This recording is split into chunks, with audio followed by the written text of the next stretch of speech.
विष्णु पुराण। ओम श्री मन्नारायणाय नमः। प्रथम अंश 15वां अध्याय। प्रचेताओं का मारिशा नामक कन्या के साथ विवाह। दक्ष प्रजापति की उत्पत्ति एवं दक्ष की 8 कन्याओं के वंश का वर्णन। श्री पराशर जी बोले, प्रचेताओं के तपस्या में लगे रहने से कृषि आदि द्वारा किसी प्रकार की रक्षा न होने के कारण पृथ्वी को वृक्षों ने ढंक लिया और प्रजा बहुत कुछ नष्ट हो गई। आकाश वृक्षों से भर गया था, इसलिए 10,000 वर्ष तक न तो वायु ही चला और न प्रजा ही किसी प्रकार की चेष्टा कर सकी। जल से निकलने पर उन वृक्षों को देखकर प्रचेतागण अति क्रोधित हुए और उन्होंने रोषपूर्वक अपने मुख से वायु और अग्नि को छोड़ा। वायु ने वृक्षों को उखाड़ उखाड़ कर सुखा दिया और प्रचंड अग्नि ने उन्हें जला डाला। इस प्रकार उस समय वहां वृक्षों का नाश होने लगा। तब वह भयंकर वृक्ष प्रलय देखकर थोड़े से वृक्षों के रह जाने पर उनके राजा सोम ने प्रजापति प्रचेताओं के पास जाकर कहा, हे नृपतिगण, आप क्रोध शांत कीजिए और मैं जो कुछ कहता हूँ सुनिए। मैं वृक्षों के साथ आप लोगों की संधि करा दूंगा। वृक्षों से उत्पन्न हुई सुंदर वर्ण वाली रत्न स्वरूपा कन्या का मैंने पहले से ही भविष्य को जानकर अपनी अमृतमयी किरणों से पालन पोषण किया है। वृक्षों की यह कन्या मारिशा नाम से प्रसिद्ध है। वह महाभागा इसलिए ही उत्पन्न की गई है कि निश्चय ही तुम्हारे वंश को बाने वाली तुम्हारी भार्या हो। मेरे और तुम्हारे आधे आधे तेज से इसके परम विद्वान दक्ष नामक प्रजापति उत्पन्न होगा। वह तुम्हारे तेज के सहित मेरे अंश से युक्त होकर अपने तेज के कारण अग्नि के समान होगा और प्रजा की खूब वृद्धि करेगा। पूर्व काल में वेदवेताओं में श्रेष्ठ एक कंदु नामक मुनीश्वर थे। उन्होंने गोमती नदी के परम रमणीक तट पर घोर तप किया। तब इंद्र ने उन्हें तपोभ्रष्ट करने के लिए प्रमलोचा नाम की उत्तम अप्सरा को नियुक्त किया। उस मजुहासिनों ने उन ऋषि श्रेष्ठ को विचलित कर दिया। उसके द्वारा क्षुब्ध होकर वे 100 से भी अधिक वर्ष तक विषयासक्त चित्त से मंद्राचल की कंदारा में रहे। तब हे महाभाग, एक दिन उस अप्सरा ने कंदु ऋषि से कहा, हे ब्राह्मण, अब मैं स्वर्गलोक को जाना चाहती हूँ, आप प्रसन्नतापूर्वक मुझे आज्ञा दीजिए। उसके ऐसा कहने पर उसमें आसक्त हुए मुनि ने कहा, भद्रे, अभी कुछ दिन और रहो। उनके ऐसा कहने पर उस सुंदरी ने महात्मा कंदु ने साथ अगले 100 वर्ष तक और रहकर नाना प्रकार के भोग भोगी। तब भी उसके यह पुछते पर कि भगवान, मुझे स्वर्गलोक को जाने की आज्ञा दीजिए। ऋषि ने यही कहा कि अभी और ठहरो। तदनंतर 100 वर्ष से कुछ अधिक बीत जाने पर उस सुमुखी ने प्रणययुक्त मुस्कान से सुशोभित वचनों में फिर कहा, ब्राह्मण, अब मैं स्वर्ग को जाती हूँ। यह सुनकर मुनि ने उस विशालाक्षी को आलिंगन कर कहा, ऐ सुश्रु, अब तो तू बहुत दिनों के लिए चली जाएगी, इसलिए क्षण भर तो और ठहर। तब वह सुश्रोणीत सुंदर कमर वाली उस ऋषि के साथ क्रीड़ा करती हुई 200 वर्ष से कुछ कम और रही। हे महाभाग, इस प्रकार जब जब वह सुंदरी देवलोक को जाने के लिए कहती तभी तभी कंदु ऋषि उससे यही कहते कि अभी ठहर जा। मुनि के इस प्रकार कहने पर प्रणयभंग की पीड़ा को जानने वाली उस दक्षिणा ने दक्षिणा नायिका का लक्षण इस प्रकार कहा है, या गौरव भयम प्रेम सद्भाव पूर्व नायके नमुच्चयन सिक्तापि सज्ञेया दक्षिणा बुध।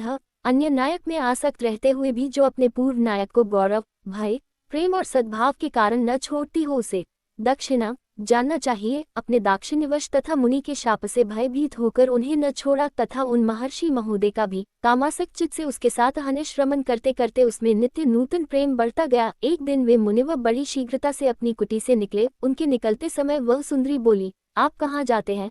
उसके इस प्रकार पूछते पर मुनि ने कहा, हे शुभे, दिन अस्त हो चुका है, इसलिए मैं संध्योपासना करूंगा, नहीं तो नित्य क्रिया नष्ट हो जाएगी। तब उस सुंदर दांतवाली ने उन मुनीश्वर ने हंसकर कहा, हे सर्वधर्मज्ञ, क्या आज ही आपका दिन अस्त हुआ है? हे विप्र, अनेकों वर्षों के पश्चात आज आपका दिन अस्त हुआ है, इससे कहिए किसको आश्चर्य न होगा। मुनि बोले, भद्रे, नदी के इस सुंदर तट पर तुम आज सवेरे ही तो आई हो। मैंने आज ही तुमको अपने आश्रम में प्रवेश करते देखा था। अब दिन के समाप्त होने पर वह संध्या काल हुआ है, फिर सच तो कहो, ऐसा उपहास क्यों करती हो? प्रमलोचा बोली, ब्राह्मण, आपका यह कथन कि तुम सवेरे ही आई हो ठीक ही है, इसमें झूठ नहीं, परंतु उस समय को तो आज सैकड़ों वर्ष बीत चुके। सोम ने कहा। तब उन विप्रवर ने उस विशालाक्षी से कुछ घबराकर पूछा, अरे भीरू, ठीक ठीक बता, तेरे साथ रमन करते मुझे कितना समय बीत गया? प्रमलोचा ने कहा, अब तक 907 वर्ष 6 महीने तथा 3 दिन और भी बीत चुके हैं। ऋषि बोले, अये भीरू, यह तू ठीक कहती ही, यह हे शुभे, मेरी हंसी करती है। मुझे तो ऐसा ही प्रतीत होता है कि मैं इस स्थान पर तेरे साथ केवल एक ही दिन रहा हूँ। प्रमलोचा बोली, हे ब्राह्मण, आपके निकट मैं झूठ कैसे बोल सकती हूँ, और फिर विशेषतः उस समय जबकि आज आप अपने धर्म मार्ग का अनुसरण करने में तत्पर होकर मुझसे पूछ रहे हैं। सोम ने कहा, हे राजकुमारों, उसके ये सत्य वचन सुनकर मुनि ने, मुझे धिक्कार है, मुझे धिक्कार है, ऐसा कहकर स्वयं ही अपने को बहुत कुछ भला बुरा कहा। मुनि बोले, ओह, मेरा तप नष्ट हो गया, जो ब्रह्मवेताओं का धन था वह लुट गया और विवेक बुद्धि मारी गई। अहो, स्त्री को किसी ने मोह उपजाने के लिए ही रचा है। मुझे अपने मन को जीतकर 6 उर्मियों क्षुधा, पिपासा, लोभ, मोह, जरा और मृत्यु, ये 6 उर्मियां हैं, से अतीत परब्रह्म को जानना चाहिए। जिसने मेरी इस प्रकार की बुद्धि को नष्ट कर दिया, उस कामरूपी महाग्रह को धिक्कार है। निर्ग्राम के मार्गरूप इस स्त्री की संग से वेदवेद्या भगवान की प्राप्ति के कारण रूप मेरे समस्त व्रत नष्ट हो गए। इस प्रकार उन धर्मज्ञ मुनिवर ने अपने आप ही अपनी निंदा करते हुए वहां बैठी हुई उस अप्सरा से कहा, अरे पापिनी, अब तेरी जहाँ इच्छा हो चली जा। तूने अपनी भायभंगी से मुझे मोहित करके इंद्र का जो कार्य था वह पूरा कर लिया। मैं अपने क्रोध से प्रज्वलित हुए अग्नि द्वारा तुझे भस्म नहीं करता हूँ, क्योंकि सज्जनों की मित्रता साथ पग साथ रहने से हो जाती है और मैं तो तेरे साथ निवास कर चुका हूँ। अथवा इसमें तेरा दोष भी क्या है जो मैं तुझ पर क्रोध करूँ? दोष तो सारा मेरा ही है, क्योंकि मैं बड़ा ही अजितेंद्रिय हूँ। तू महामोह की पिटारी और अत्यंत निंदनीय है। हाय, तूने इंद्र के स्वार्थ के लिए मेरी तपस्या नष्ट कर दी, तुझे धिक्कार है। सोम ने कहा, वे ब्रह्मर्षि उस सुंदरी से जब तक ऐसा कहते रहे तब तक वह भय के कारण पसीने में सराबोर होकर अत्यंत कांपती रही। इस प्रकार जिसका समस्त शरीर पसीने में डूबा हुआ था और जो भय से थर थर कांप रही थी, उस प्रमलोचा से मुनिश्रेष्ठ किंडू ने क्रोधपूर्वक कहा, अरे तू चली जा, चली जा। तब बारंबार फटकारे जाने पर वह उस आश्रम से निकली और आकाश मार्ग से जाते हुए उसने अपना पसीना वृक्ष के पत्तों से पोंछा। वह बाला वृक्षों के नवीन लाल लाल पत्तों से अपने पसीने से तर शरीर को पोंछती हुई एक वृक्ष से दूसरे वृक्ष पर चलती गई। उस समय ऋषि ने उसके शरीर में जो गर्भ स्थापित किया था वह भी रोमांच से निकले हुए पसीने के रूप में उसके शरीर से बाहर निकल आया। उस गर्भ को वृक्षों ने ग्रहण कर लिया, उसे वायु ने एकत्रित कर दिया और मैं अपनी किरणों से उसे पोषित करने लगा। इससे वह धीरे धीरे बढ़ गया। वृक्षाग्र से उत्पन्न हुई वह मारिशा नाम की सुमुखी कन्या तुम्हें वृक्षगण समर्पण करेंगे, अतः अब यह क्रोध शांत करो। इस प्रकार वृक्षों से उत्पन्न हुई वह कन्या प्रमलोचा की पुत्री है तथा कंदु मुनि की,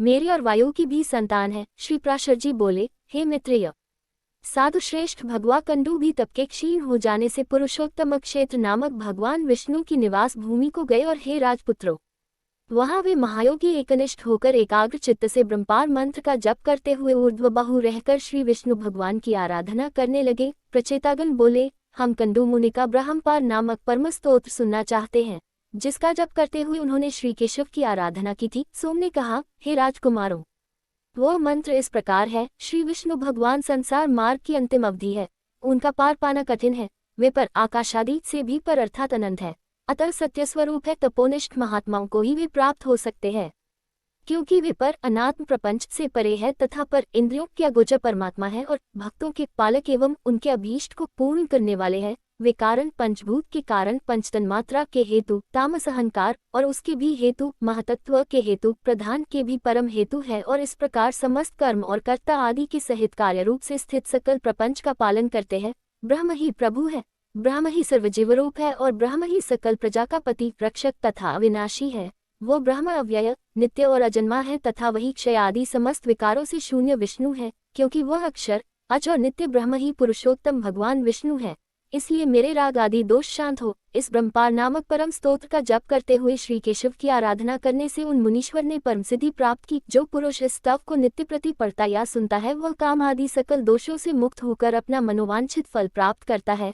अब मैं तुम्हें यह बताता हूँ कि यह मारिशा पूर्वजन्म में कौन थी। यह बता देने से तुम्हारे कार्य का गौरव सफल होगा, अर्थात तुम प्रजा वृद्धि रूप फल प्राप्त कर सकोगे। यह साध्वी अपने पूर्व जन्म में एक महारानी थी। पुत्रहीन अवस्था में ही पति के मर जाने पर इस महाभागा ने अपने भक्तिभाव से विष्णु भगवान को संतुष्ट किया। इसकी आराधना से प्रसन्न हो विष्णु भगवान ने प्रकट होकर कहा, हे शुभे, वर मान। तब इसने अपनी मनोभिलाषा इस प्रकार कह सुनाई, भगवन, बाल विधवा होने के कारण मेरा जन्म व्यर्थ हुआ। हे जगत पते, मैं ऐसी अभागिनी हूँ कि फलहीन पुत्रहीन ही उत्पन्न हुई, अतः आपकी कृपा से जन्म जन्मों मेरे बड़े प्रशंसनीय पति हो और प्रजापति ब्रह्माजी के समान पुत्र हो। और हे अधोक्षज, आपके प्रसाद से मैं भी कुल, शील, अवस्था, सत्य, दाक्षिण्य, कार्य कुशलता, शीघ्रकारिता, अविसंवादिता, उल्टा न कहना, सत्व, वृद्ध सेवा और कृतज्ञता आदि गुणों से तथा सुंदर रूप संपत्ति से संपन्न और सबको प्रिय लगने वाली अयोनिजा माता के गर्भ से जन्म लिए बिना ही उत्पन्न हूँ। सोम बोले,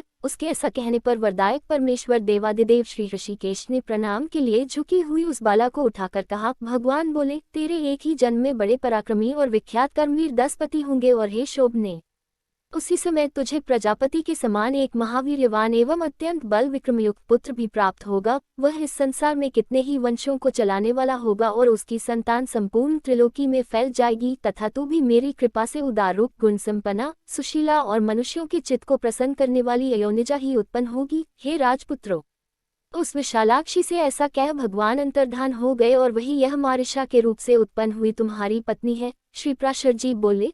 तब सोमदेव के कहने से प्रचेताओं ने अपना क्रोध शांत किया और इस मारिशा को वृक्षों से पत्नी रूप से ग्रहण किया। उन 10 प्रचेताओं से मारिशा के महाभाग दक्ष प्रजापति का जन्म हुआ, जो पहले ब्रह्मा जी से उत्पन्न हुआ थे। हे महामते, उन महाभाग दक्ष ने ब्रह्मा जी की आज्ञा पालते हुए सर्ग रचना के लिए उद्यत होकर उनकी अपनी सृष्टि बनाने और संतान उत्पन्न करने के लिए नीच ऊंच तथा द्विपद चतुष्पद आदि नाना प्रकार के जीवों को पुत्र रूप से उत्पन्न किया। प्रजापति दक्ष ने पहले मन से ही सृष्टि करके फिर स्त्रियों की उत्पत्ति की। उनमें से 10 धर्म को और 13 कश्यप को दी तथा काल परिवर्तन में नियुक्त अश्विनी आदि 27 चंद्रमा को विवाह दी। उन्हीं से देवता, दैत्य, नाग, गौ, पक्षी, गंधर्व, अप्सरा और दानव आदि उत्पन्न हुए। हे मित्रेय, दक्ष के समय से ही प्रजा का मैथुन स्त्री पुरुष संबंध द्वारा उत्पन्न होना आरंभ हुआ है। उससे पहले तो अत्यंत तपस्वी प्राचीन सिद्ध पुरुषों के तपोबल से उनके संकल्प, दर्शन अथवा स्पर्श मात्र से ही प्रजा उत्पन्न होती थी। श्री मैत्रेय जी बोले। हे महामुने, मैंने तो सुना था कि दक्ष का जन्म ब्रह्मा जी के दाएं अंगूठे से हुआ था, फिर वे प्रचेताओं के पुत्र किस प्रकार हुए। हे ब्राह्मण, मेरे हृदय में यह बड़ा संदेह है कि सोमदेव के दौहित्र देवते होकर भी फिर वे उनके श्वसुर हुए। श्री पराशर जी बोले। हे मैत्रेय, प्राणियों की उत्पत्ति और नाश प्रवाह रूप से निरंतर हुआ करते हैं। इस विषय में ऋषियों तथा अन्य दिव्य दृष्टि पुरुषों को कोई मोह नहीं होता कि मुनि श्रेष्ठ, ये दक्षादि युग युग में होते हैं और फिर लीन हो जाते हैं। इसमें विद्वान को किसी प्रकार का संदेह नहीं होता। हे द्विजोत्तम, इनमें पहले किसी प्रकार की ज्येष्ठता अथवा कनिष्ठता भी नहीं थी। उस समय तप और प्रभाव ही उनकी ज्येष्ठता का कारण होता था। श्री मैत्रेय जी बोले। हे ब्राह्मण, आप मुझसे देव, दानव, गंधर्व, सर्प और राक्षसों की उत्पत्ति विस्तार पूर्वक कहिए। श्री पराशर जी बोले। हे महामुने, स्वयंभू भगवान ब्रह्मा जी की ऐसी आज्ञा होने पर कि तुम प्रजा उत्पन्न करो। दक्ष ने पूर्वकाल में जिस प्रकार प्राणियों की रचना की थी वह सुनो। उस समय पहले तो दक्ष ने ऋषि, गंधर्व, असुर और सर्प आदि मानसिक प्राणियों को ही उत्पन्न किया। इस प्रकार रचना करते हुए जब उनकी वह प्रजा और न बढ़ी तो उन प्रजापति ने सृष्टि की वृद्धि के लिए मन में विचार कर मैथुन धर्म से नाना प्रकार की प्रजा उत्पन्न करने की इच्छा से वीरन प्रजापति की अति तपस्विनी और लोकधारिणी पुत्री असिक्री से विवाह किया। तदनंतर वीर्यवान प्रजापति दक्ष ने सर्प की वृद्धि के लिए वीरनसुता असिक्री से 5 सहस्त्र पुत्र उत्पन्न किए। उन्हें प्रजा वृद्धि के इच्छुक देख प्रियवादी देवर्षि नारद ने उनके निकट जाकर इस प्रकार कहा। हे महापराक्रमी हर्यश्वगुण, आप लोगों की ऐसी चेष्टा प्रतीत होती है कि आप प्रजा उत्पन्न करेंगे, सो मेरा यह कथन सुनो। खेद की बात है, तुम लोग अभी निरे अनभिज्ञ हो, क्योंकि तुम इस पृथ्वी का मध्य, ऊर्ध्व, ऊपरी भाग और अध, नीचे के भाग कुछ भी नहीं जानते। फिर प्रजा की रचना किस प्रकार करोगे?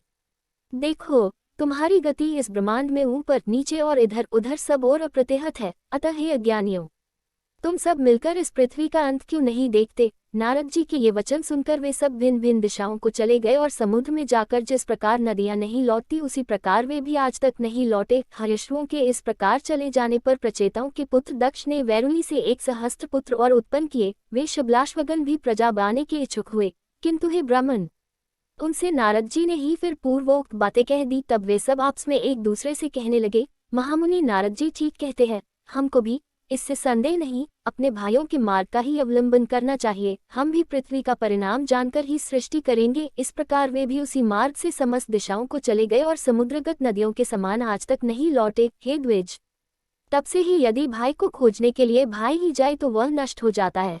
अतः विंच पुरुष को ऐसा न करना चाहिए। महाभाग दक्ष प्रजापति ने उन पुत्रों को भी गए जान नाग जी पर बड़ा क्रोध किया और उन्हें शाप दे दिया। हे मित्रेय, हमने सुना है कि फिर उस विद्वान प्रजापति ने सर्गवृद्धि की इच्छा से वैरुणी में 7 कन्याएं उत्पन्न की। उनमें से उन्होंने 10 धर्म को, 13 कश्यप को, 27 सोम चंद्रमा को और 4 अरिष्टनेमि को दी तथा 2 बहुपुत्र, 2 अंगिरा और 2 कृशाश्व को विवाही। अब उनके नाम सुनो। अरुंधति, वसु, यामी, लंबा, भानु, मरुत्वती, संकल्पा, मुहूर्ता, साध्या और विश्वा, ये 10 धर्म की पत्नियां थीं। अब तुम इनके पुत्रों का विवरण सुनो। विश्वा के पुत्र विश्वेदेवा थे, साध्या से साध्यगण हुए, मरुत्वती से मरुत्वान और वसु से वसुगण हुए तथा भानु से भानु और मुहूर्ता से मुहूर्ताभिमानी देवगण हुए। लंबा से घोष, यामी से नागवी थी और अरुंधति से समस्त पृथ्वी विषयक प्राणी हुए तथा संकल्पा से सर्वात्मिक संकल्प की उत्पत्ति हुई। नाना प्रकार का वसु तेज अथवा धन ही जिनका प्राण है, ऐसे ज्योति आदि जो 8 वसुगण विख्यात है। अब मैं उनके वंश का विस्तार बताता हूँ। उनके नाम आप, ध्रुव, सोम, धर्म, अनिल, वायु, अनल, अग्नि, प्रत्युष और प्रभास कहे जाते हैं। आपके पुत्र वेतन, श्रम, शांत और ध्वनि हुए तथा ध्रुव के पुत्र लोक संहारक भगवान काल हुए। भगवान वर्चा सोम के पुत्र थे, जिनसे पुरुष वर्चस्वी तेजस्वी हो जाता है, और धर्म के उनकी भार्या मनोहर से द्रविण, हठ एवं हव्यवा तथा शिशिर, प्राण और वरुण नामक पुत्र हुए। अनिल की पत्नी शिवा थी, उससे अनिल के मनोजव और अविज्ञात गति ये 2 पुत्र हुए। अग्नि के पुत्र कुमार शरस्तम सरकंडे से उत्पन्न हुए थे। ये कृत्तिकाओं के पुत्र होने कार्तिकेय कहलाए। शाक, विशाख और नैगमेय इनके छोटे भाई थे। देवल नामक ऋषि को प्रत्युष का पुत्र कहा जाता है। इन देवल के भी 2 क्षमाशील और मनीषी पुत्र हुए। बृहस्पति जी की बहन वर स्त्री, जो ब्रह्मचारिणी और सिद्ध योगिनी थी तथा अनासक्त भाव से समस्त भूमंडल में विचरती थी। 8वें वसु प्रभास की भार्या हुई। उससे सहस्त्रों शिल्पों कारीगरियों के कर्ता और देवताओं के शिल्पी महाभाग प्रजापति विश्वकर्मा का जन्म हुआ, जो समस्त शिल्पकारों में श्रेष्ठ और सब प्रकार के आभूषण बनाने वाले हुए तथा जिन्होंने देवताओं के संपूर्ण विमानों की रचना की और जिन महात्मा की आविष्कृता शिल्प विद्या के आश्रय से बहुत से मनुष्य जीवन निर्वाह करते हैं। उन विश्वकर्मा के 4 पुत्र थे। उनके नाम सुनो। वे जगपाद, अहिर्बुधन्य, त्वष्टा और परम पुरुषार्थी रुद्र थे। उनमें से त्वष्टा के पुत्र महातपस्वी विश्वरूप थे। हे महामुने, हर, बहुरूप, त्रयंबक, अपराजित, वृषकपि, शंभु, कब्दी, रैवत, मृगव्याध, शर्व और कपाली ये त्रिलोकी के अधीश्वर 11 रुद्र कहे गए हैं। ऐसे सैकड़ों महातेजस्वी 11 रुद्र प्रसिद्ध हैं, जो दक्ष कन्याएं कश्यप जी की स्त्रियां हुई। उनके नाम सुनो। वे अदिति, दिति, दनु, अरिष्टा, सुरसा, स्त्रसा, सुरभि, विंता, ताम्रा, क्रोधवशा, इरा, कद्रु और मुनि थी। हे धर्मज्ञ, अब तुम उनकी संतान का विवरण श्रवण करो। पूर्व चाक्षुष मनवंतर में तुषित नामक 12 श्रेष्ठ देवगण थे। वे यशस्वी सुरश्रेष्ठ चाक्षुष मनवंतर के पश्चात वैवस्वत मनवंतर के उपस्थित होने पर एक दूसरे के पास जाकर मिले और परस्पर कहने लगे, हे देवगण, आओ हम लोग शीघ्र ही अदिति के गर्भ से प्रवेश कर इस वैवस्वत मनवंतर में जन्म लें, इसी में हमारा हित है। इस प्रकार चाक्षुष मनवंतर में निश्चय कर उन सब ने मरीचि पुत्र कश्यप जी के यहाँ दक्ष कन्या अदिति के गर्भ से जन्म लिया। वे अति तेजस्वी उससे उत्पन्न होकर विष्णु, इंद्र, अर्यमा, धाता, त्वष्टा, पूषा, विवस्वान, सविता, मैत्र, वरुण, अंशु और भग नामक 12 आदित्य कहलाए। इस प्रकार पहले चाक्षुष मनवंतर में जो तुषित नामक देवगण थे, वे ही वैवस्वत मनवंतर में 12 आदित्य हुए। सोम की जिन 27 सुव्रता पत्नियों के विषय में पहले कह चुके हैं, वे सब नक्षत्र योगिनी है और इन नामों से ही विख्यात है। उन अति तेजस्विनियों से अनेक प्रतिभाशाली पुत्र उत्पन्न हुए। अरिष्टनेमि की पत्नियों के 16 पुत्र हुए। बुद्धिमान बहुपुत्र की भार्या कपिला, अतिलोहिता, पीता और अशिता नामक 4 प्रकार की विद्युत कही जाती है। ब्रह्मर्षियों से सत्कृत ऋचाओं के अभिमानी देवश्रेष्ठ प्रत्यंगिरा से उत्पन्न हुए हैं तथा शास्त्रों के अभिमानी देवप्रहरण नामक देवगण देवर्षि कृशाश्व की संतान कहे जाते हैं। हे तात, 8 वसु, 11 रुद्र, 12 आदित्य, प्रजापति और वष्टकार ये 33 वेदोक्त देवता अपनी इच्छानुसार जन्म लेने वाले हैं। कहते हैं इस लोक में इनके उत्पत्ति और निरोध निरंतर हुआ करते हैं। ये 1000 युग के अनंतर पुनः पुनः उत्पन्न होते रहते हैं। हे मित्रेय, जिस प्रकार लोक में सूर्य के अस्त और उदय निरंतर हुआ करते हैं, उसी प्रकार ये देवगण भी युग युग में उत्पन्न होते रहते हैं। हमने सुना है दिति के कश्यप जी के वीर्य से परम दुर्जय हिरण्यक्षिपु और हिरण्याक्ष नामक 2 पुत्र तथा सिन्हिका नाम की एक कन्या हुई, जो विप्रचिति को विवाही गई। हिरण्यक्षिपु के अति तेजस्वी और महापराक्रमी अनुराग, राध, बुद्धिमान प्रहलाद और संहराद नामक 4 पुत्र हुए, जो दैत्यवंश को बढ़ाने वाले थे। हे महाभाग, उनमें प्रहलाद जी सर्वत्र समदर्शी और जितेंद्रिय थे, जिन्होंने श्री विष्णु भगवान की परम भक्ति का वर्णन किया था, जिनको दैत्यराज द्वारा दीप्त किए हुए अग्नि ने उनके सर्वांग में व्याप्त होकर भी हृदय में वासुदेव भगवान के स्थित रहने से नहीं जला पाया। जिन महाबुद्धिमान के पाशबद्ध होकर समुद्र के जल में पड़े इधर उधर हिलने डुलने से सारी पृथ्वी हिलने लगी थी, जिनका पर्वत के समान कठोर शरीर सर्वत्र भगवंचित रहने के कारण दैत्यराज के चलाए हुए अस्त्र शस्त्रों से भी छिन्न भिन्न नहीं हुआ। दैत्यराज द्वारा प्रेरित विषाग्नि से प्रज्वलित मुख वाले सर्प भी जिन महातेजस्वी का अंत नहीं कर सके, जिन्होंने भगवत स्मरण रूपी कवच धारण किए रहने के कारण पुरुषोत्तम भगवान का स्मरण करते हुए पत्थरों की मार पड़ने पर भी अपने प्राणों को नहीं छोड़ा। स्वर्ग निवासी दैत्यपति द्वारा ऊपर से गिराए जाने पर जिन महामती को पृथ्वी ने पास जाकर बीच ही में अपनी गोद में धारण कर लिया, चित्त में श्री मधुसूदन भगवान के स्थित रहने से दैत्यराज का नियुक्त किया हुआ सबका शोषण करने वाला वायु जिनके शरीर में लगने से शांत हो गया, दैत्येंद्र द्वारा आक्रमण के लिए नियुक्त उन्मत्त दिग्गजों के दांत जिनके वक्ष स्थल में लगने से टूट गए और उनका सारा मत चूर्ण हो गया। पूर्व काल में दैत्यराज के पुरोहितों की उत्पन्न की हुई कृत्या भी जिन गोविंदासक्तचर भक्तराज के अंत का कारण नहीं हो सकी, जिनके ऊपर प्रयुक्त की हुई अति मायावी शिम्रासुर की हजारों मायाएं श्री कृष्णचंद्र के चक्र से व्यर्थ हो गई, जिन मतिमान और निर्मत्सर ने दैत्यराज के रसोइयों के लाए हुए हलाहल विष को निर्विकार भाव से पचा लिया, जो इस संसार में समस्त प्राणियों के प्रति समानचित और अपने समान ही दूसरों के लिए भी परम प्रेमयुक्त थे, और जो परम धर्मात्मा महापुरुष सत्य एवं शौर्य आदि गुणों की खानी तथा समस्त साधु पुरुषों के लिए उपमा स्वरूप हुए थे। ओम श्रीमन्नारायणाय नमः। श्री विष्णु पुराण प्रथम अंश 16वां अध्याय नरसिंहावतार विषयक प्रश्न। श्री मैत्रेय जी बोले, आपने महात्मा मनुपुत्रों के वंशों का वर्णन किया और यह भी बताया कि इस जगत के सनातन कारण भगवान विष्णु ही है,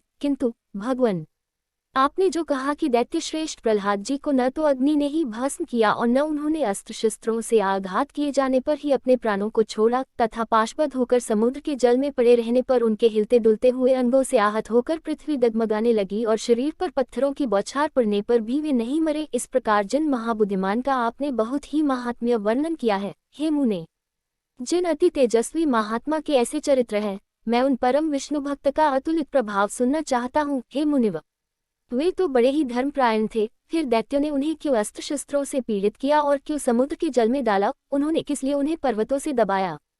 किस कारण सर्पों से डंसाया? क्यों पर्वत शिखर से गिराया और क्यों अग्नि से डलवाया? उन महादैत्यों ने उन्हें दिग्गजों के दांतों से क्यों रूंधवाया और क्यों सर्वशोषक वायु को उनके लिए नियुक्त किया? हे मुने, उन पर दैत्य गुरुओं ने किस लिए कृत्या का प्रयोग किया और शम्रासुर ने क्यों अपनी सहस्त्रों मायाओं का वार किया? उन महात्मा को मारने के लिए दैत्यराज के रसोइयों ने, जिसे वे महाबुद्धिमान पचा गए थे, ऐसा हलाहल विष क्यों दिया? हे महाभाग, महात्मा प्रहलाद का यह संपूर्ण चरित्र, जो उनके महान महात्म्य का सूचक है, मैं सुनना चाहता हूँ। यदि दैत्यगण उन्हें नहीं मार सके तो इसका मुझे कोई आश्चर्य नहीं है, क्योंकि जिसका मन अनन्य भाव से भगवान विष्णु में लगा हुआ है, उसको भला कौन मार सकता है? जो नित्य धर्मपरायण और भगवदाराधना में तत्पर रहते थे, उनसे उनके ही कुल में उत्पन्न हुए दैत्यों ने ऐसा अति दुष्कर द्वेष किया।